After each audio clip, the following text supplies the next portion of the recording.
Hello, everyone. Welcome back to the 31st episode. The only reason I know it was 31st because we had the 30th last week, the other Thursday. But today we're gonna have a conversation about the death penalty and what's going on here in Florida, and we're gonna focus on the innocent cases, those cases that most people, because we're leading the nation right now. What I think is 29 or 30 right now in exonerations, which I want a lot of people to understand that this also means that Florida is also um, doing their job. And if you really look at the number of exonerations, that shows that a lot of organizations and a lot of attorneys are working hard behind the scenes to try to get innocent people out of prison. Uh, we're not saying how bad our justice system is because, our justice system is what it is. And this is improving. We even have state attorneys on our teams um, working around the clock and in their office to try to help reform the criminal justice so they can seek fair justice. We haven't got to the point where Florida is actually rehabilitative instead of lock them up, Joe. But we're making it to that point. We're making it to that point. So today's guest we have is a co-board member of FADP, Floridians for Alternative Against the Death Penalty, down here in Florida. Um, Mark Elliott. Mark, would you like to introduce yourself? Sure. Thanks, Herman, for having me on your show. I watch your show every chance I get. I always learn something. It's fun sometimes. It's makes me angry sometimes. Some of the stuff I find out, but it's always entertaining. It's always good. And so I'm Mark Elliott. I'm the Executive Director of Floridians for Alternatives to the Death Penalty. And Herman and I go way back in the scheme of things in Florida. There's a lot to do here, and a lot gets done. So thank you, Herman, for having me on the show.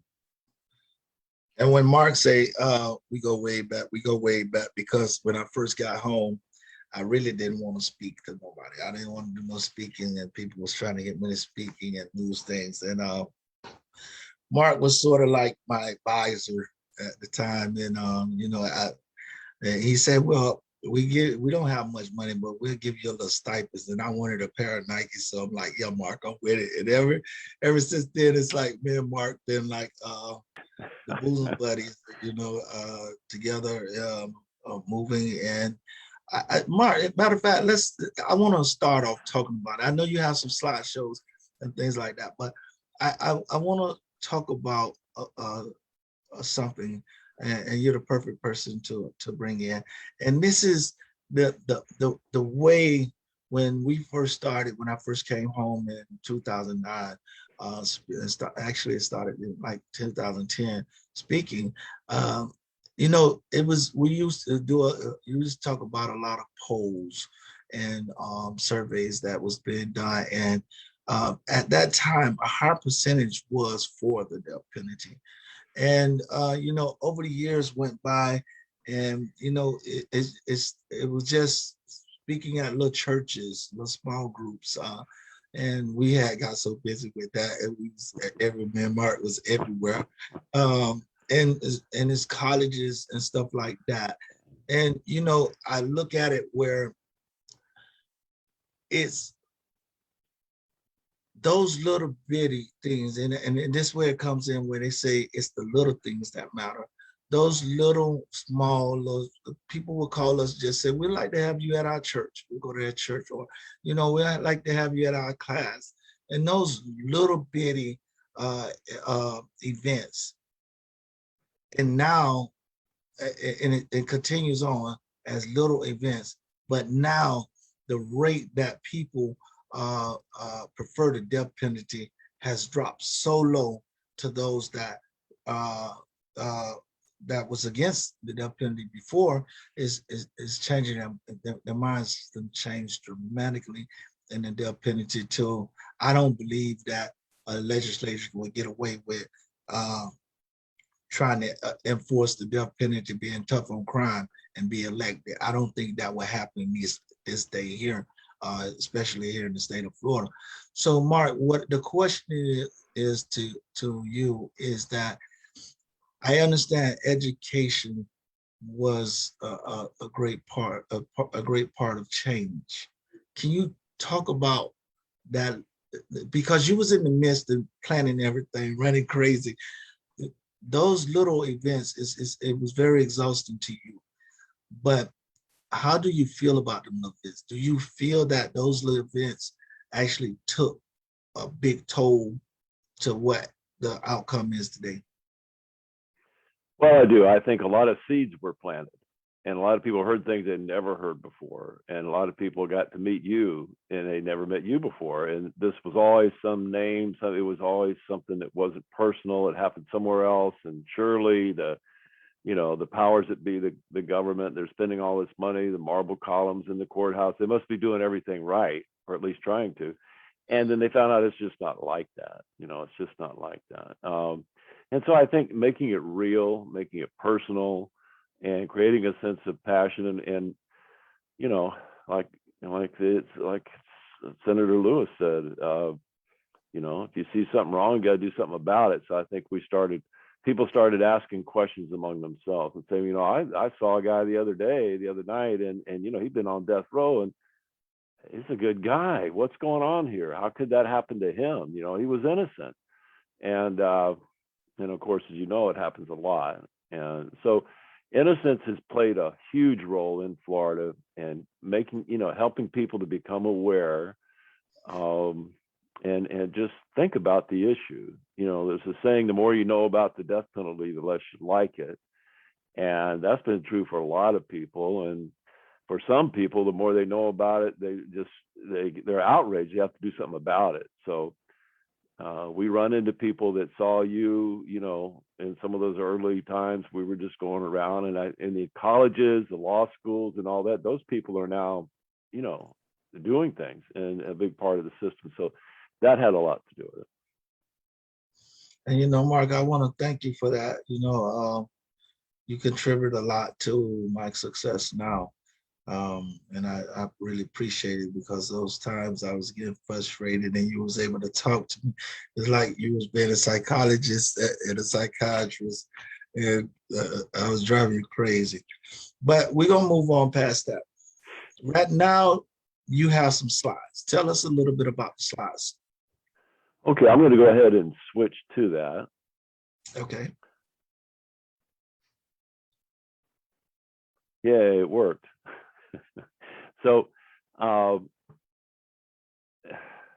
the situation in Florida is just, it's so out of whack. And we'll look at, I think there's a saying, a picture is worth 1,000 words, and it's certainly worth some. And then, the personal touch, like you give to it. And this is a telling. So much of this is just bizarre that it could even be happening. But there's been 30 exonerations of wrongfully convicted innocent people off Florida's death row. It's by far the highest in the nation. The problem is worse here than anywhere else in the nation. And I think a really telling number is this one, that of the 30 people, 22 are people of color. Now, is that just a coincidence, or could that be a cause and effect thing? You just have to look at it. These are people that, these wrongful convictions happen similar to how lynchings happened in the past. There's something that's been some incident, the community's outraged, they want justice, and they start, putting pressure on law enforcement or whoever to try to find out who did it. And then there's this rush to judgment. It starts out with, well, we have a person of interest, a suspect, but all in all, this is a revealing number here. I mean, the statistics, racial disparities out of whack as far as just by percent, but who's there, but the innocent people who were convicted and sentenced to death for a crime that someone else committed. I think that so many of them are people of color, that there's definite cause and effect. Since 1979, when executions restarted in Florida, Florida was one of the first states to execute someone. There's been 99 Floridians put to death. And Herman and I have talked about, we don't want to see that number get to 100. That's been our goal for some time now. And that's one exoneration for every 3 executions. I think the national number is something like 1 exoneration for every 8 executions. That's typical, and that number keeps coming down. It was 1 for 10, but 1 exoneration for every 3 executions. You know, I know for me, if I supported the death penalty and I discovered that, and I heard that there was 1 innocent person found on death row, that'd be it for me. There's no way I could support a policy like that. And anyway, it's government overreach. It's all the things people don't like. I put this slide in here because I like this little graphic here. And this is not Florida, but we're part of it because it's the United States of America. And there's a lot going on now with ending the death penalty federally. There's a bill in the U.S. Congress to make that happen. And there's a lot of pressure to commute the sentences of everyone on federal death row. If you look at other nations in the world who are top executing nations, the top 6 in 2019 were the United States, Egypt, Iran, China, and Saudi Arabia. And North Korea, no one knows what's going on there. But the United States has been in that top 5. I think we were number 6 this time. So we're in the top 6 this year, but it's been going on for years. So this is the company we keep with the executions. These are the nations that don't come to mind when you think of life, liberty, and the pursuit of happiness or democracy or any of the values that we hold sacred and ascribe to. They're goals for us too, but this is the company we're keeping with that. This one blows my mind, I have to say. And that's, from 1877 to 1950, Florida had the highest per capita rate of lynchings in the nation for most of that time. And you can go to the Department of Corrections website, and it's got listed there the 4 youngest juveniles executed in Florida's electric chair were 16 years old. But what they don't tell you, what they don't have on the site, is all 4 children were Black. And that just, I'm outraged just seeing that. I've seen it 100 times. It's just the thought of that. If that's not lynching, I don't know what is.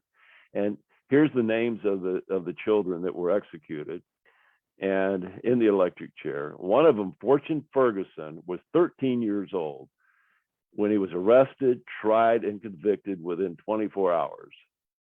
Now, how could he have gotten a fair trial? Imagine a Black child in a courtroom in a sea of angry white faces, and anyway, that's the closest thing to a lynching that there could be that was legal.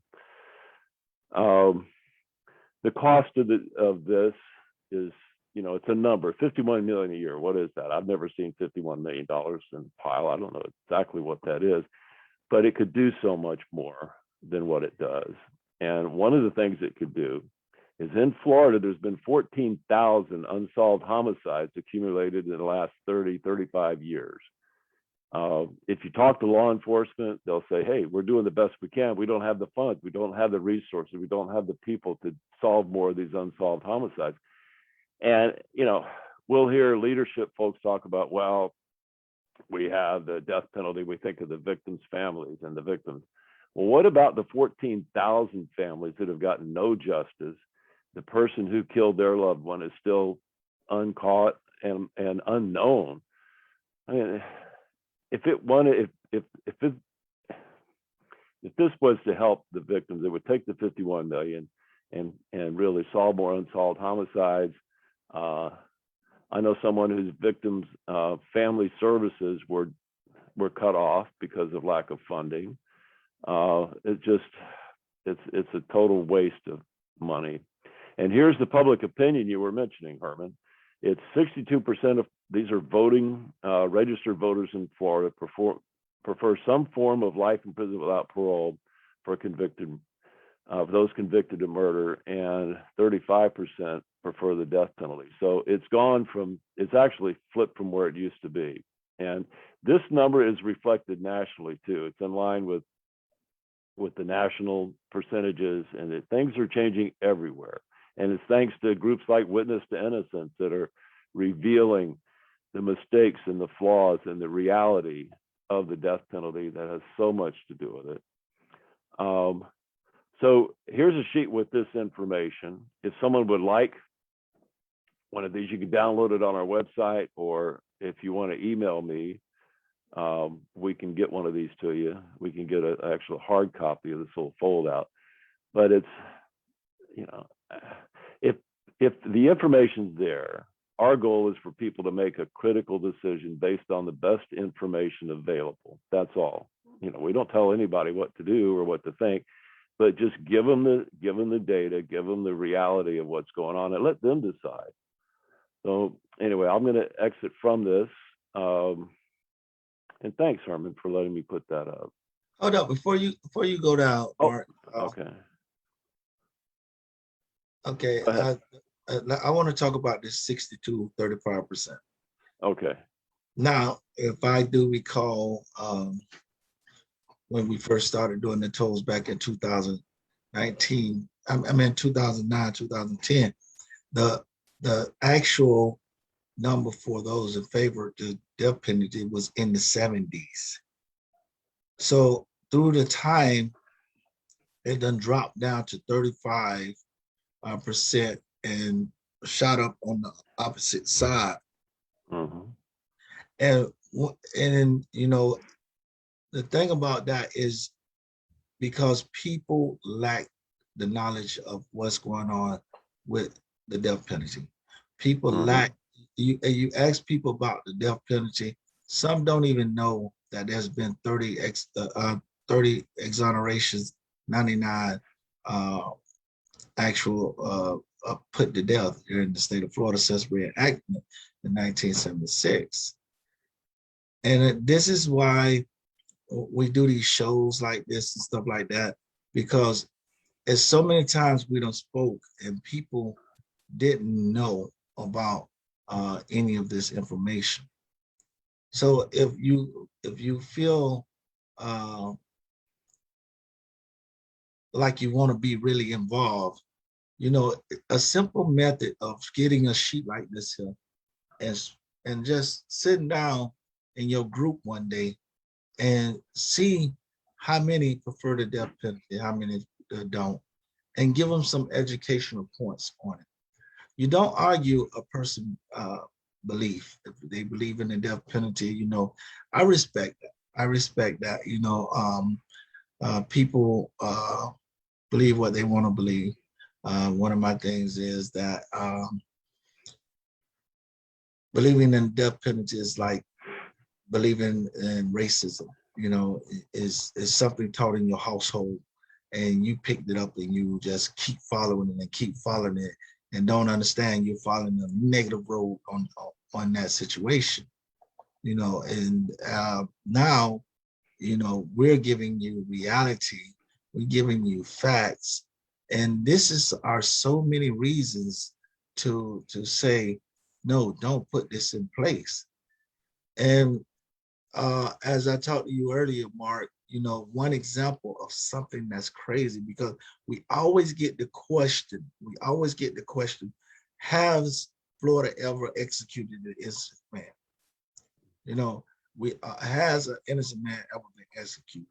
Well, we always had a problem to say yes, but we always been able to say we feel there's many of them that has been put to death that was probably innocent, you know. And that's why I want to, and this is why I'm a strong believer in God, because God has provided us with something to say. Out of Arkansas, Lindell Lee, as an example, this guy was just put to death. Now his family fights and his attorney fight and get the DNA tested. And when the DNA test come back, the blood on the murder weapon in the sheet, in the t-shirt that was wrapped around the murder weapon, is blood of an unknown man. Not only that, it is out of 6 of the hairs that was found there, 5 of them actually says Linda Lee is inconclusive in that situation, meaning that those hairs don't belong to him. So now we say this is the danger of having the death penalty here. And Mark, from your standpoint, we done had a lot of talks and things. This thing with the possibility of the innocent on death row right now. Do you believe that there's innocent people still on our death row? Oh, I certainly do. I certainly do. And how many innocent people have been executed, we'll never know. There's no court to go to after the fact. And in Florida, there's a statute where the evidence in a capital case is destroyed after an execution. So there's no way to go back and test it unless someone, an attorney or something's managed to preserve some or gone to court and argued to preserve the evidence. So we'll never know with a lot of these cases, but yeah, there's half a dozen people that were most likely innocent that were executed in Florida. And now there are more people on death row. We've had the last 2 exonerations. We had one last year, Robert Dubois, who his journey took him 37 years from the time he was sentenced to death to the time he was exonerated and released. And then the year before that, Clifford Williams, his ordeal took 42 years from the time he was sentenced to death to the time he was released. I mean, it's hard to imagine that many years on death row and in prison for a crime someone else committed.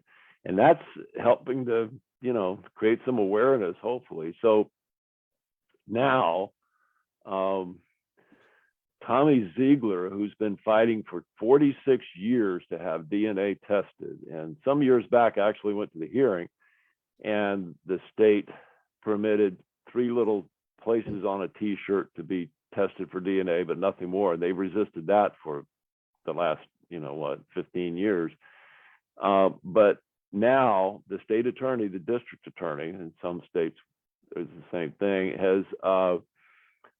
has agreed to DNA testing on the rest of the evidence or the balance of it. So it'll be more thorough. The first time it was so restricted, and even then it backed up his story more than the prosecutor's story, but the judge said it wasn't enough, that by itself. So now that he's going to get more testing, he almost died of COVID here a few months back. So it's important for his case to get out there. And you can Google Tommy Ziegler, Zeigler, and find out more about him and his case. There's a lot about it out there. And there's another one, that was last week. There's another guy,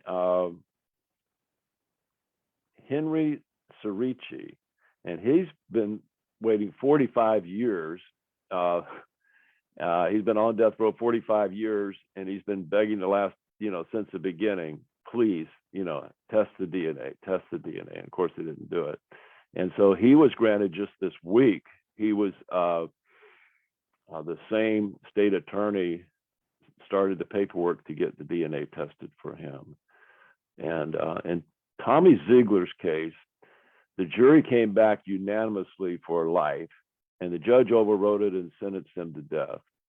And both of these convictions happened in the same court with the same prosecutor and the same judge. So it'll be interesting to see what happens with this. So it's a huge problem from start to finish here.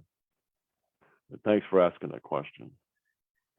Mark, I have a question for you in the chat from Jonathan Mann, but I'm gonna answer his questions.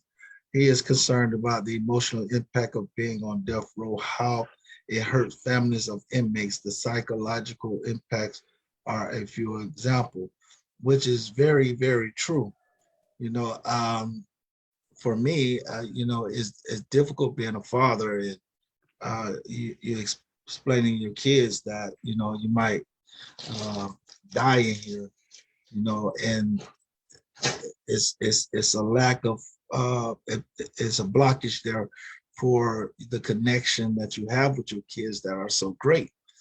Then you have your mom who's stressed out, believing and knowing that you didn't do this and that you're innocent, and she's going crazy and her blood pressure going up because she's worried about um, her son passing away in this form of fashion. Mark, your question is, how do you attempt to influence conservatives in Florida about the death penalty? What facts or talking points resonate with them? Well, in our experience, the waste of funds, taxpayer funds, will open a conversation. And I had someone tell me once, we were talking about all the different reasons of what's wrong with the death penalty, and I told him that the state of Florida spends $1 million a week over and above the cost of sentencing someone to life in prison just to have the death penalty. It's over $50 million a year. And that was an old number. It's probably higher. And he said, what? It costs more? Well, I'm against it. And he was conservative. So cost can open up the conversation. The, conservative talking point is being against big government and government outreach. And I can't think of any better example of, giving the government the authority to kill its citizens. Every government has the power to kill citizens. I mean, they control the army, everything like that. But the authority is what is dangerous. And so people get that. If that's not big government overreach, deciding who lives and who dies, then what is? And there's other things too. It's a life issue. There's things that resonate with different people. So it's going to where someone is. And this is a good question. It's going to where they are to talk to them. And a good way is to ask them why they support the death penalty and start from there. That's a good place to start. Start from where they are, because otherwise it's a little bit of a guessing game. But thanks for that question. Another thing that the thing about is bringing to people is, I like to ask the question, how would you feel if you was on the jury and you voted guilty and found out later that wasn't the actual person that killed? And that's a question that makes people think. And Mark, you can take the share screen down now, or you can leave it up. It's up to you. But that is something to make a person think. And then I like to talk about the mistakes of the jury, of the fact that majority of jurors don't even want to be on a prosecuting case. A lot of jurors don't even want to be there. They'd rather go home or do something else, or use it as an excuse to take a day off from work. They're not paying attention to what actually go there. And then you have some of the jurors that goes there and they feel like just because the person down there is sitting at the table that the state and the police got the right person, so they don't want to hear it. Then some get influenced by the evidence and the way the evidence presented to the prosecutor to make them feel a certain way, and they believe. So it's a lot of factors that playing inside that jury box. And one thing we have to keep in mind is that those that's judging these cases is people that may not even understand what beyond a reasonable doubt mean. And not only that, they don't even understand as a juror, they have a right to challenge anything they feel is not right in that evidence. If something don't sound right to them, they can write a letter, a question to the judge about that specific evidence. And they don't choose to do that. They just let it go on and go on until they reach to their room and they say they votes. So Mark, we're getting close to the end of the time because we're only supposed to have 30 minutes. Man, you don't know how to get off the phone, so we probably wouldn't know how to get off this show. But I'm gonna manage it. So with that being said, Is there anything else you would like to add before we come to a conclusion? Well, two things come to mind. One, you know, what you were just talking about, jurors and the pressure that's put on them. And then if they find out they made a mistake, a potential fatal mistake, and maybe it could be, they're invisible victims. There's so many invisible victims of the death penalty system. There's the, you know, we work with wardens that have conducted executions, and it's just almost destroyed them later. And, you know, victims' family members, a lot of them are conflicted about how they feel about it. The attorneys, I mean, I've been at execution protests, and the attorneys are in the circle crying. I mean, crying, sobbing. You know, we don't think about what the ordeal's like for them. The best attorneys are the ones that care about their clients. And the second point I'd like to make is all of the information in the world, all of the outreach is not really going to change anything if people are not engaged and organized and networked to know where to go and what to do. And that's what we're seeing. And that's what FADP is involved in. It's that organizing piece. And that's what's getting strong. We have dozens of groups now we work with, quite a few, and it's growing it's going to be in the hundreds pretty soon. It's growing quickly. So that's what's going to change things, is people working together, taking the time and the energy, get engaged, get involved. And people can go to the FADP.org website and find out what you can do and get whatever information you need. But it's about us coming together to change this. It's not going to end on its own. It is ending. I am convinced it's ending, but we need to end it sooner rather than later. Thanks, Herman. And you know, that's one of the biggest things that I can say is now that I can agree that it's coming to a head. You know, since I spoke in the committee on a compensation bill, and Representative Geller decided to file a bill, it's been a great change in our capital as far as the death penalty comes on, and death row exonerees also. And that's a big help from the other death row exonerees and other organizations here in Florida, going up in the Capitol, speaking to the legislators and all of those, and speaking in the committees. So I think that Florida will reach that point at some time. But right now, I have to bring this to an end because this is sponsored by Witness the Innocent, and we have great staff who also has a life to live. I have an extraordinary staff here at Witness the Innocent. For those that don't know what Witness the Innocent is, it's an organization formed of death row exonerees around the United States. And we come together. We have programs for the death row exonerees, and emergency funding, helping with mental and other issues that you tackle on out here, because a lot of times the government doesn't have program for death row exonerees. I guess they never thought they would create death row exonerees. They have it for formerly incarcerated people, but no death row exonerees, and Witness Innocence try to bridge that gap through the programs that we have, including sending speakers out. So if you need, you want to meet a death row exoneree, or you want to go ahead and